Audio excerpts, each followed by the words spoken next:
تو اگر انہوں نے فیصلہ ہی پہلے کر لیا کہ ہم نے جو الیکشن کرائے اس میں دھاندلی نہیں ہوئی، تو پھر ان کا بطور جج وہاں بیٹھنا میرا خیال ہے وہ خود ایک سوالیہ نشان۔ یہ ساری جو دھاندلی ہے، یہ جو طوفان ہے،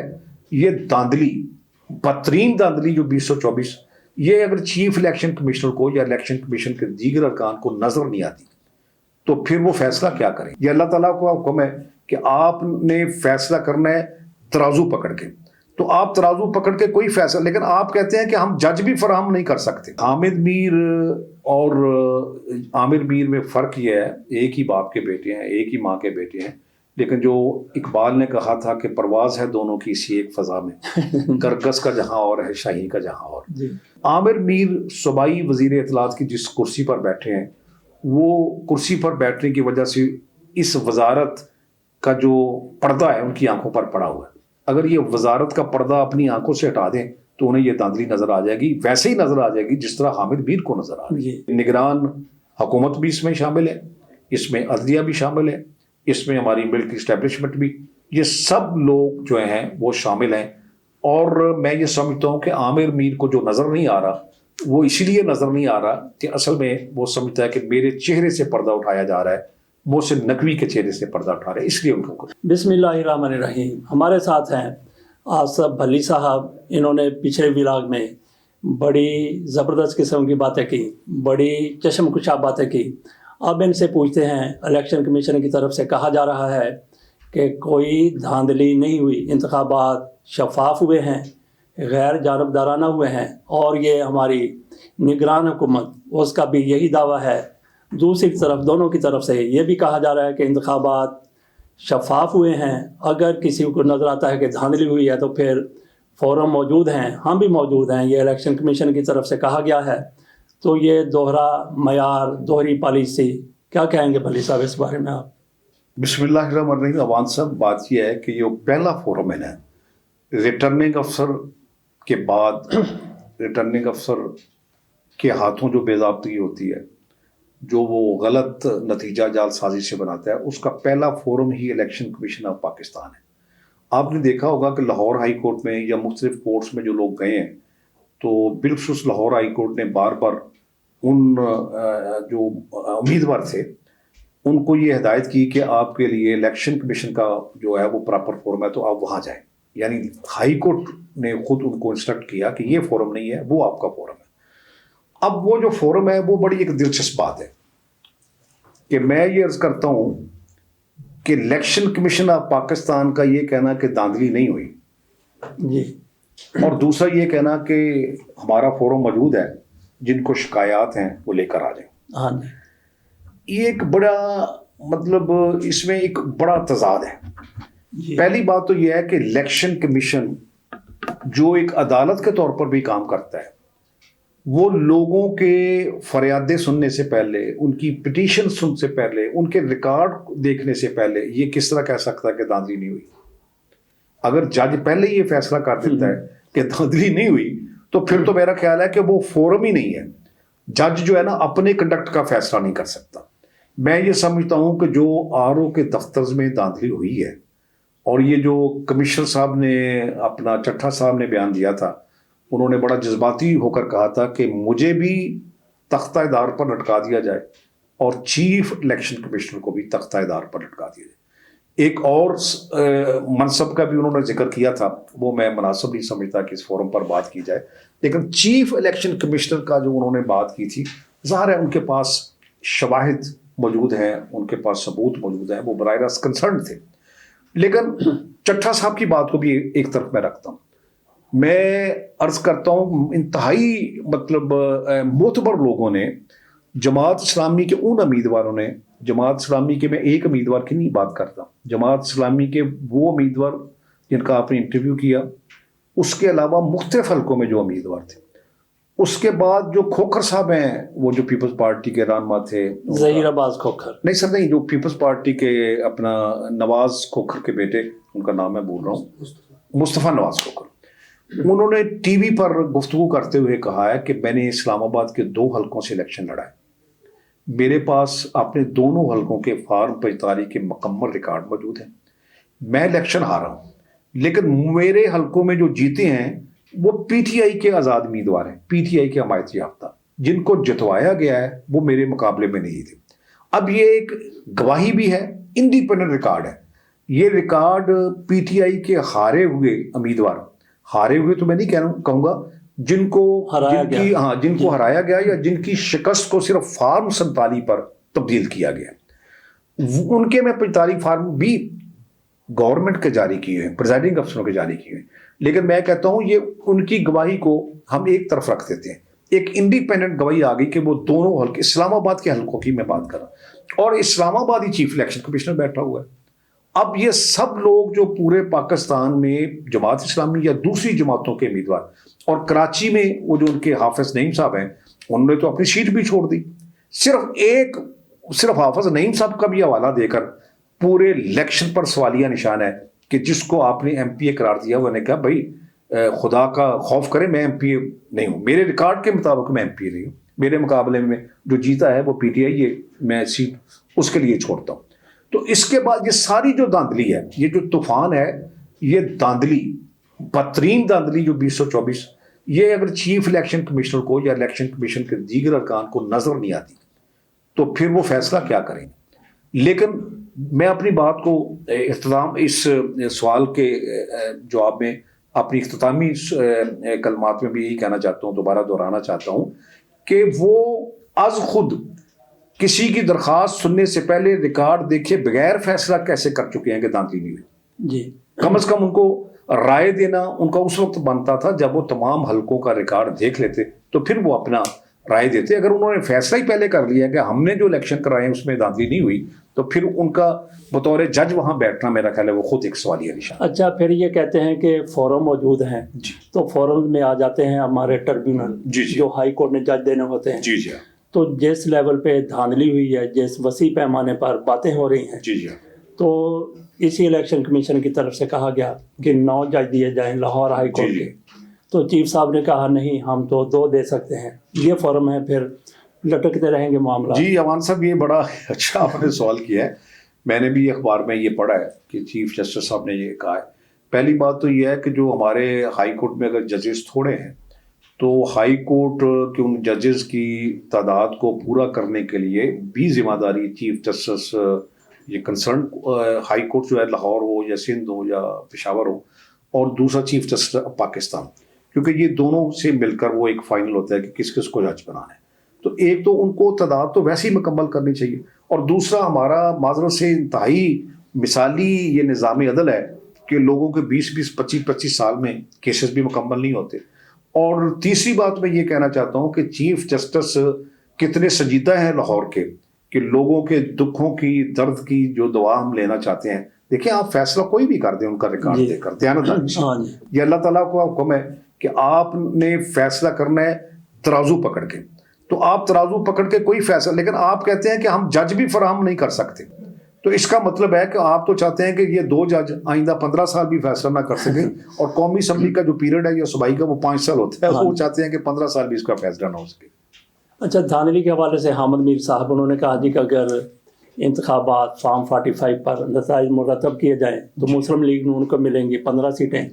اور ایم کے ایم کو شاید 1 سیٹ ملے گی. اچھا, ایک طرف حامد میر ہیں اور دوسری طرف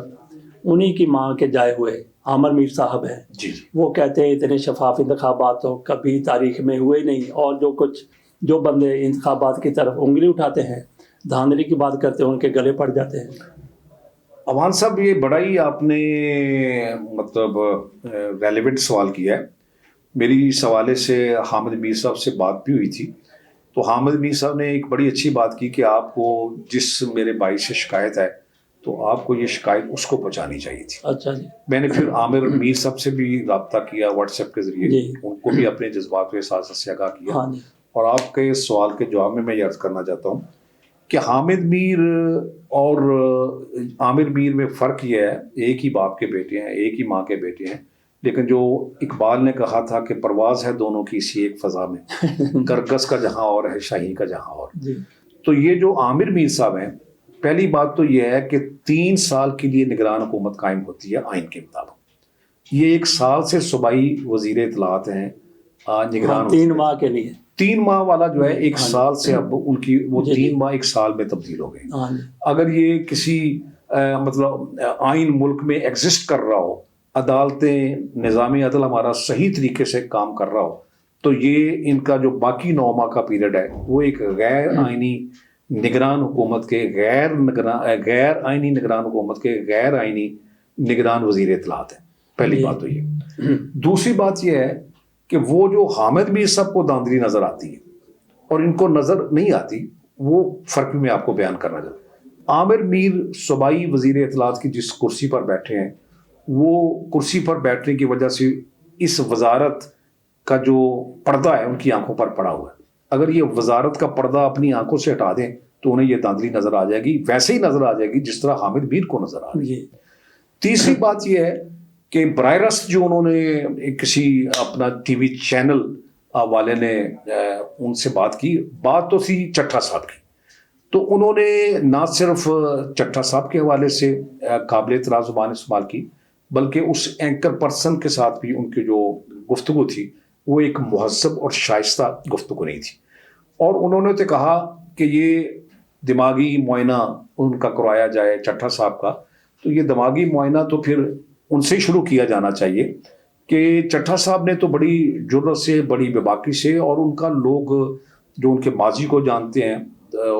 بہت عرصے سے ان کی ورکنگ کو جانتے ہیں، وہ کہتے ہیں کہ انتہائی معقول شخص ہیں، بڑے کول مائنڈڈ وہ آدمی ہیں، اور بڑی وہ مطلب اپنی بات کو بڑا ٹو دا پوائنٹ کرنے کا ان کا انداز ہوتا ہے. انہوں نے جو محسوس کیا، اور سب سے پہلے تو دیکھیں وہ کہتا ہے کہ میں مجرم ہوں، مجھے سزا دی جائے. اس نے تو کوئی وزیر اعلیٰ، نگران وزیر اعلیٰ کی بات نہیں کی، جس کے یہ وزیر ہیں نگران وزیر اطلاعات صاحب، انہوں نے ان پر کوئی بات نہیں کی. لیکن ان کا جو غصہ ہے اور وہ جو ان کا طرز عمل ہے، اس سے یہ ظاہر ہوتا ہے کہ وہ یہ سمجھتے ہیں، آج خود سمجھتے ہیں کہ دھاندلی میں بھی ملوث ہوں، یہ نگران حکومت بھی ملوث ہے. اور چٹھا صاحب نے اگرچہ میرا نام نہیں لیا یا میری اس نگران وزیر اعلیٰ محسن نقوی کا نام نہیں لیا، لیکن پردہ انہوں نے ہمارے ہی اٹھایا. ظاہر ہے ایک کمشنر کے نیچے ڈی سی ہوتا ہے جی، اور تمام اضلاع میں commissioner, D C, D P O, D I Gs, حتیٰ کہ I G Punjab, chief secretary Punjab, اس کی تعیناتی کون کرتا ہے؟ منسٹر، چاہے وہ نگران ہو یا ایک منتخب چیف منسٹر ہو. یہ تمام عہدے دار اور لوگ جو چاہتے ہیں کہ میں ڈی سی لگوں، میں اے سی لگوں، میں کمشنر لگوں، میں فلاں کسی امپارٹنٹ یہ جو شعبے ہوتے ہیں، سیکرٹری داخلہ ہوتا ہے، سیکرٹری انفارمیشن ہوتا ہے، سیکرٹری خزانہ ہوتا ہے، ان کرسیوں کے لیے لوگ اپنی تغدو کرتے ہیں، سفارشیں کرواتے ہیں. جو ان کے زیادہ قریب ہوتا ہے چیف منسٹر کے، وہ ایک اچھی پوسٹوں پر لگتا ہے. تو میں یہ سمجھتا ہوں کہ سارے لوگ ان کو جواب دیں ہیں. اگر نگران گورنمنٹ اس میں شامل نہ ہوتی، پنجاب کی اور اوپر مرکز کی، اور یہ بات میں صرف نہیں کہہ رہا، یہ بات بھی سینٹ میں ہو چکی ہے. جماعت اسلامی کے ایک جو بڑے معروف ان کے ایک سینیٹر ہیں، وہ بات کر رہے تھے، کل ہی میں سن رہا تھا، جو انہوں نے کیٹیگری نام لیا ہے کہ نگران حکومت بھی اس میں شامل ہے، اس میں عدلیہ بھی شامل ہے، اس میں ہماری ملٹری اسٹیبلشمنٹ بھی، یہ سب لوگ جو ہیں وہ شامل ہیں. اور میں یہ سمجھتا ہوں کہ عامر میر کو جو نظر نہیں آ رہا، وہ اسی لیے نظر نہیں آ رہا کہ اصل میں وہ سمجھتا ہے کہ میرے چہرے سے پردہ اٹھایا جا رہا ہے، محسن نقوی کے چہرے سے پردہ اٹھا رہا ہے، اس لیے ان کو ہمیں غصہ اس لیے. اچھا، آپ نے کمشنر صاحب کی بات کی، جی، لیاقت علی چٹھا کی. جی جی ان کے بارے میں یہ لوگ کہہ رہے ہیں، حکومت بھی کہہ رہی ہے، اور ان کے مخالفین جن پر زد پڑی ہے ان کے انٹرویو سے، جو انہوں نے جو پریس کانفرنس کی ہے، وہ کہہ رہے ہیں جی کہ کمشنر کا تو کوئی لینا دینا نہیں ہوتا انتخابی عمل کے ساتھ. جی. کیا کہتے ہیں چٹھا صاحب، یہ ہے کہ جو ڈی سی ہوتا ہے نا، وہ ڈسٹرکٹ ریٹرننگ افسر ہوتا ہے. باقی جو ایم این ایز اور ایم پی ایس کی الگ الگ نشستیں ہیں، اس کے پھر آگے ایک حلقے میں اگر قومی اسمبلی کا ریٹرننگ افسر ہے تو شاید 2 صوبائی اسمبلیوں کا بھی وہی ریٹرننگ افسر ہوتا ہے. تو یہ جو سارے ہیں، پہلے وہ ڈی سی ہے، پھر وہ ریٹرننگ افسر ہے. کوئی اے ڈی سی جو ہے وہ پہلے اے ڈی سی جی ہے، پھر وہ ریٹرننگ افسر ہے. جی. اور جو انتظامی معاملات ہیں ایک ڈویژن کی سطح تھے، ڈی سی، اے سی، اے ڈی سی جی، اے ڈی سی آر، یہ سب لوگ جو ہیں وہ کمشنر کے انڈر ہی کام کرتے ہیں. اور وہ کمشنر کو ان انتظامی معاملات کے حوالے سے، صرف ریٹرننگ افسر کی بات نہیں ہے. اور چٹھا صاحب کے حوالے سے تو دلچسپ بات یہ ہے کہ جب چٹھا صاحب نے یہ الیکشن کے بعد صرف الزام نہیں لگایا، الیکشن سے پہلے وہ تمام جو ڈیوٹیز تھی ریٹرننگ افسرز، وہ جو اپنا پولنگ اسٹیشنز کی بات کر لیں، تو انہوں نے ایک انٹرویو باقاعدہ دیا کہ ہم نے ہر پولنگ اسٹیشن پر نمبرداروں کو انوالو کیا ہے، مختلف لوگوں کو وہاں انوالو کیا ہے، وہاں پانی کا انتظام ہوگا، وہاں ٹوائلٹس کا انتظام ہوگا تاکہ دقت نہ ہو ووٹرز کے لیے. تمام وہ جو ڈویژن ہے انہوں نے ایک ایک جگہ کا، ایک ایک ضلع کا، ایک ایک تحصیل کا، اور حتیٰ کہ بعض جگہ وہ پولنگ اسٹیشن جہاں بنے تھے انہوں نے وہ دورہ کر کے اور اپنا ایک پریس کانفرنس کرتے ہوئے ان کا، میں نے یہ بیان خود سنا ہے کہ وہ تمام اپنے انتظامات کے حوالے سے کہ انہوں نے کہا کہ وہاں کے ریجنل پولیس آفیسر اور انہوں نے دورے کیے ہیں اور انہوں نے بڑا اطمینان بخش انتظام، مطلب وہ اس کی نگرانی کر رہے تھے. اور دوسری بات یہ ہے کہ جب چٹھا صاحب کے الزامات سامنے آئے تو اس کا جواب ڈپٹی کمشنر نے، جو ریٹرننگ افسر تھے ضلع لیول پہ، انہوں نے یہ کہا کہ نہیں، ہم نے کوئی دھاندلی نہیں کی. پہلی بات تو یہ ہے کہ چور تو اپنی چوری کے بارے میں یا ڈاکو تو اپنی ڈکیتی کے بارے میں اعتراف جرم نہیں کرتا. یہ تو کوئی کلندر ہی ہو سکتا ہے، کوئی دیوانہ ہی ہو سکتا ہے کہ جو کہے کہ یہ پھانسی کا پھندا میرے گلے میں ڈال، جیسے یہ ثابت جس طرح چٹھا صاحب نے کیا. اچھا، جو ڈی سی صاحب 6 کے 6 وہ جو اضلاع تھے ان کے انڈر، انہوں نے جو پریس کانفرنس کی ہے وہ قائم مقام کمشنر صاحب کی موجودگی میں کی ہے. قائم مقام جپا صاحب کا نام، ان کا نام ہے جی سیف انور جپا. اچھا جی. سیف انور جپا صاحب جو ہے وہ پریزائڈنگ چیئر پر بیٹھے ہیں، ساتھ ان کے وہ ریٹرننگ افسر بیٹھے ہیں. تو انہوں نے کمشنر صاحب کی قیادت میں وہ پریس کانفرنس کی ہے. اگر وہ یہ ایک طرف یہ کہا جا رہا ہے کہ کمشنر کا الیکشن سے کوئی لینا دینا نہیں ہے، تو ڈسٹرکٹ ریٹرننگ افسر جو ہے مختلف اضلاع کے، وہ قائم مقام کمشنر کی قیادت میں پریس کانفرنس کرتے، وہ الگ الگ پریس کانفرنس کرتے. اور بلکہ پریس کانفرنس کیا کرنی ہے، وہ اپنا بیان، اور بیان بھی ان کو اس وقت ویسے دینا چاہیے تھا کہ اس پر ایک انکوائری ٹریبیونل بننا چاہیے. چٹھا صاحب کا جو الزامات ہیں یہ سپریم کورٹ کی سطح پر، پہلی بات تو کہ چٹھا صاحب نے تو براہ راست چیف جسٹس کی بھی بات کر دی، تو اب اس پر تو یہ لازم یہ اس کا نتیجہ یہ نکلنا چاہیے کہ ایک بہت بڑا 2-3 رکنی یہ سپریم کورٹ کے 3 ججوں پر مشتمل کم سے کم وہ انکوائری کا ایک پورا ٹریبیونل بیٹھے، ایک بڑے لیول پر اس کی انکوائری ہو ان کے الزامات کی، تو وہاں وہ ڈی سیز بیان دیں اور لوگوں کو بھی جن کے ساتھ فارم 45 جن کے ہاتھوں میں پکڑے ہوئے، جو اپنے فارم 45 کے مطابق جو کم از کم 60 کے قریب ایم این ایز ہیں پنجاب میں، اور شاید کوئی سرحد میں بھی تھوڑے ہوں، پنجاب میں زیادہ ہیں، کہ جن کے پاس اپنا فارم 45 کی صورت میں جیت کی صورت میں ریکارڈ موجود ہے. تو چٹھا صاحب نے جو بات کی ہے اس کا بعض کہتے ہیں چٹھا صاحب کے پاس ثبوت کیا ہے؟ بھائی فارم 45 ثبوت ہے. تمام جو جیتے ہوئے امیدوار ہیں جن کو جعل سازی سے صرف فارم 47 پر ہرایا گیا ہے، وہ سارے مطلب چٹھا صاحب کے بیان کی تائید کر رہے ہیں، اور چٹھا صاحب کا بیان ان سے ہونے والی جو دھاندلی ہے ان کی تائید کر رہے ہیں. اس سے زیادہ ایک ٹرانسپیرنٹ بات کیا ہو سکتی ہے؟ اصف علی صاحب بہت بہت شکریہ آپ کا. ناظرین، جس طرح سے ڈی سیز نے پریس کانفرنس کی ہے پنڈی والوں نے، آپ اس کی آواز بند کر کے ذرا سنیں تو آپ کو یہ سنائی دے گا کہ میرا تحریک انصاف سے کوئی تعلق نہیں ہے. اس کے باوجود میں تحریک انصاف چھوڑنے کا اعلان کرتا ہوں. آپ بھی اجازت دیجیے. اللہ حافظ.